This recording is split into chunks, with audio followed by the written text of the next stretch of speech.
जय हिंद। मैं हूं दिलकश और आप सभी का बहुत बहुत स्वागत है दिलकश एजुकेशनल पे। इंडियन सिविलाइजेशन कल्चर का पार्ट 3 ये वीडियो है। इससे पहले हमने पैराग्राफ 6 तक जो है सो कंप्लीट कर दिया था। इस वीडियो के अंदर में पैरा 7, 8 और पैराग्राफ 9 को डिस्कस करेंगे। तो चलिए बिना देर के हुए वीडियो को स्टार्ट करते हैं। They further reason that large cities were a snare and a useless encumbrance. क्या है यहाँ पे कि उन लोगों ने आगे, फर्दर का मतलब होता है आगे, उन लोगों ने आगे रीजन निकाला, यह रीजन पाया, कारण पाया, दैट कि लार्ज सिटी जो बड़े शहर हैं, बड़े बड़े जो शहर हैं, वेयर स्नेयर वो जाल हैं, और क्या है एक बेकार के क्या है भार है, एंड और that people would not be happy in them. और यह भी पाया उन लोगों ने कि जो लोग हैं ना वो उनमें खुश नहीं होंगे। किन में? बड़े बड़े शहरों में। That there would be gangs of thieves. और यह भी उन लोगों ने सोचा क्या चीज कि there would be gangs of thieves, वहां पर चोरों का गिरोह होगा, एंड रॉबर्स और डाकुओं का गिरोह होगा, प्रोस्टिट्यूशन वैश्यावृत्ति होगी, and vice flourishing in them. और वाइस मतलब यहाँ पे दुष्टता, फ्लोरिशिंग मतलब फलना फूलना। ठीक है, तो वहां पे उनके बीच में मतलब शहर, बड़े बड़े शहरों में क्या होगा कि ये सारी चीजें होंगी, वहां पे दुष्टता भी फल फूल रहा होगा। And that poor man would be robbed by rich man. और यह भी उन लोगों ने सोचा, रीजन निकाला, कारण कि जो गरीब लोग थे, गरीब लोग हैं वो क्या होगा कि अमीर लोगों के द्वारा रॉब किए जाएंगे, उनके द्वारा प्रताड़ित किए जाएंगे, शोषण किया जाएगा उनका। They were therefore satisfied with small villages. अतः वे लोग जो है सो छोटे छोटे विलेजेस के साथ, छोटे छोटे गांवों के साथ क्या थे? संतुष्ट थे।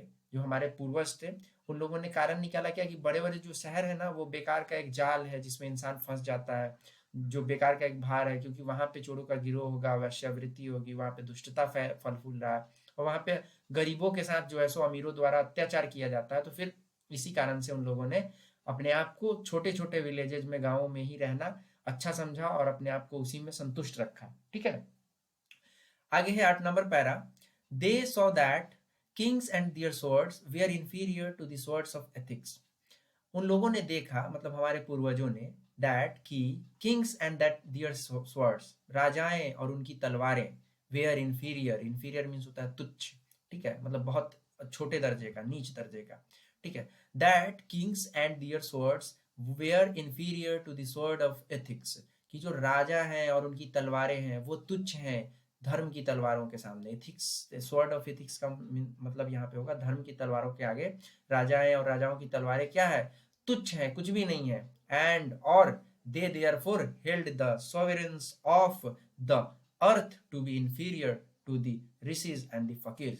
अतः उन लोगों ने माना कि जो सॉवरेन्स ऑफ द अर्थ है, मतलब जो जमीन की, जो जमीनी शक्तियां हैं, मतलब जो धरती की शक्तियां हैं, जैसे जो धरती पे राज करने वाले लोग हैं, सत्ता है, धरती की सत्ता।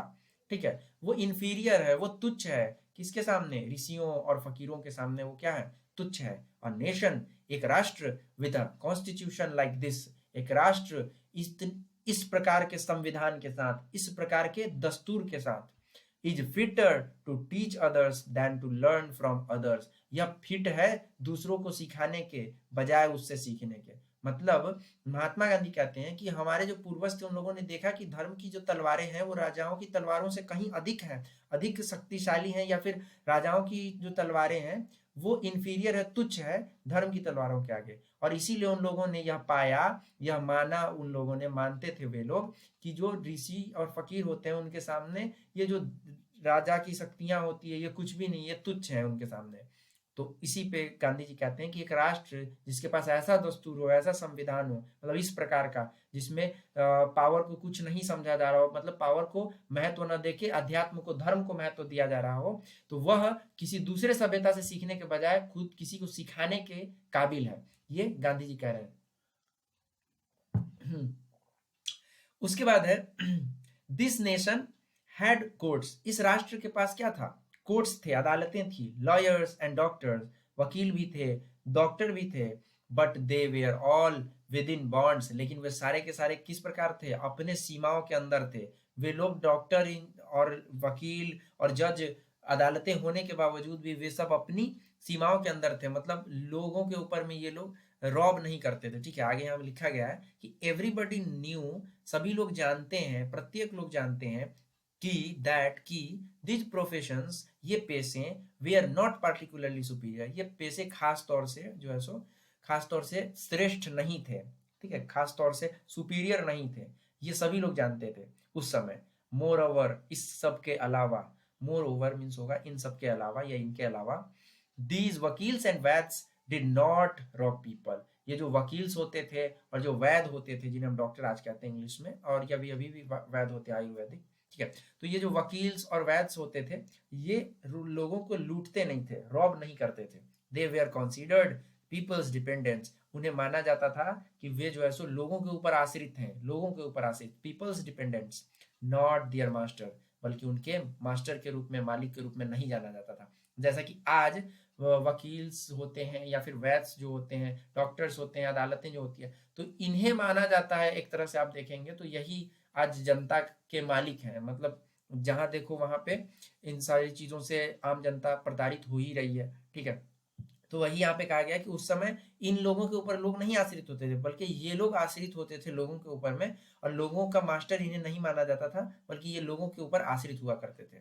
फिर आगे कहते हैं Gandhi ji, justice was टॉलरेबली fair, कि जो जस्टिस था, न्याय था, वह जो है सो सहनीय रूप से क्या था, निष्पक्ष था, फेयर था। The ordinary rule was to avoid courts, और जो ऑर्डिनरी रूल था, जो मतलब समाज में प्रचलित था, वो क्या था कि कोर्ट्स को अवॉइड किया जाए, अदालतों को। आज भी गांवों में या फिर छोटे छोटे मोहल्लों में बहुत सारी चीजों का निपटारा, बहुत सारी चीजों का ये अदालतों के अलावा पंचायत के द्वारा ही खुद से कर लिया जाता है। तो वही यहाँ पे गांधी जी कहते हैं कि the ordinary rule was to avoid courts, यह ऑर्डिनरी रूल था कि अवॉइड किया जाए कोर्ट्स को। आगे है, there were no touts to lure people into them, और वहां पे और जो है सो कोई भी ऐसे दलाल नहीं हुआ करते थे। टॉट्स मीन्स यहाँ पे दलाल आप कह सकते हैं, दलाल नहीं हुआ करते थे जो कि प्रलोभन दे, ल्योर करे पीपल को, लोगों को किस चीज में, इन सभी चीजों में जाने के लिए, मतलब अदालत में जाने के लिए। ठीक है, this evil too was noticeable only in and our around capitals, और यह जो बुराइयां हैं, ठीक है, यह बुराइयां सिर्फ और सिर्फ नोटिसेबल कहाँ पर थी, जहां पर ध्यान देने योग्य, मतलब कहाँ पे ये सारी चीजें नोटिस की जा सकती थी उस समय भी, तो वो कैपिटल्स जो राजधानियां थी उसके चारों ओर या राजधानी में। ठीक है, मतलब राजधानी के आसपास के एरिया में, क्योंकि राजधानी का एरिया जो होता था वो बहुत ज्यादा डेवलप्ड होता था, और क्योंकि वहां पे राजा राजा की सारी मशीनरी, तंत्र सब वहीं पे प्रशासन का होता था कामकाज, जिस वजह से क्या होता था कि वहां पे सारी चीजें होती थी, जिस कारण से ये सारी चीजें भी थी, मतलब अदालतें भी थी, वहां पे मुकदमे भी ज्यादा होते थे। तो ये सारी चीजें उस समय भी थी, लेकिन बहुत कम राजधानी के आसपास आपको देखने को मिलता। ये गांधी जी कहते हैं, the common people lived independently, जो साधारण आम लोग हैं वो स्वतंत्रता पूर्वक रहते थे, स्वतंत्र रहते थे, एंड फॉलोवेड दियर एग्रीकल्चरल ऑक्यूपेशन, और वो अपना कृषि का जो पेशा था उसे आराम से फॉलो करते थे। दे इंजॉयड ट्रू होम रूल, और इस प्रकार से उन लोगों ने क्या किया, दे इंजॉयड ट्रू होम रूल, उन लोगों ने वास्तव में वास्तविक जो घरेलू ये है नियम है, उसे उन लोगों ने क्या किया, इंजॉय किया। मतलब अदालतों का चक्कर छोड़ के अपने आप सारी चीजों का निपटारा करना, ये सारी चीजों को क्या किया उन लोगों ने, बहुत अच्छे तरीके से इंजॉय किया। गांधी जी ये कह रहे हैं। ये 8 नंबर पैरा था। 9 नंबर और लास्ट पैरा स्टार्ट किया जाए। 1 मिनट, इस ऐड को हटाते हैं। तो 9 नंबर पैराग्राफ है, the Indian civilization as described by me, कि भारतीय सभ्यता जैसा कि मेरे द्वारा वर्णन किया गया है, बताया गया है, has been so described by its votaries, और ऐसा ही डिस्क्राइब किया गया है, वर्णन किया गया है इसके भक्तों के द्वारा, मतलब जो भी भारतीय सभ्यता के प्रशंसक हैं उनके द्वारा भी ऐसा ही क्या किया गया, वर्णन किया गया है। In no part of the world, दुनिया के किसी भी कोने में, एंड अंडर नो सिविलाइजेशन, और दुनिया के किसी भी सभ्यता में नहीं, have all main attendant perfection, किसी भी सभ्यता में, दुनिया के किसी भी हिस्से में या दुनिया के किसी भी सभ्यता के अंदर में सारे व्यक्तियों ने, सारे इंसानों ने परफेक्शन को, पूर्णतया को प्राप्त नहीं किया है, मतलब सारे के सारे गुण अपने आप में समाहित नहीं कर लिया है, नहीं तो फिर ये दुनिया दुनिया कहां से रह जाएगा। तो यहाँ पे कहा गया, in no part of the world and under no civilisation have all men attained perfection, दुनिया के किसी भी हिस्से में नहीं और दुनिया के किसी भी सभ्यता में नहीं, वहां के लोगों ने अपने पूर्णतया को पूरी तरह से प्राप्त नहीं कर लिया है। The tendency of Indian civilisations is to elevate the moral being.